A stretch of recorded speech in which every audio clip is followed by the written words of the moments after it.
The president sowed the seed on the election trail. They're sending millions of ballots all over the country. There's fraud. With his constant attacks on postal voting, both he and Joe Biden have assembled teams of top lawyers in anticipation of court challenges. If it is very close within any of these remaining states that haven't been called yet, and by close I mean within a percentage point difference, I think the probability of litigation goes up. There are no legal grounds to stop counting votes now, so how could there be a challenge? In Pennsylvania, your absentee mail-in ballot must be postmarked on Election Day and received within 3 days. But what happens if the postmark is smudged?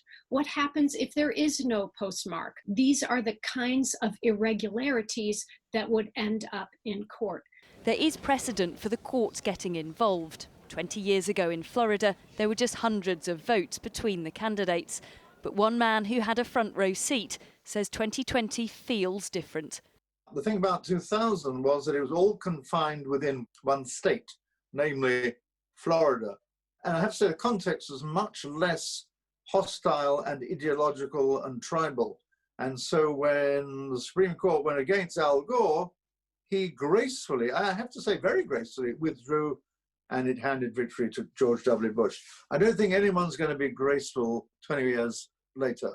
Appointing Amy Coney Barrett to the Supreme Court means it is heavily swung in Conservatives' favour. Trump's team will see that as an advantage if a challenge reaches the highest court in the land.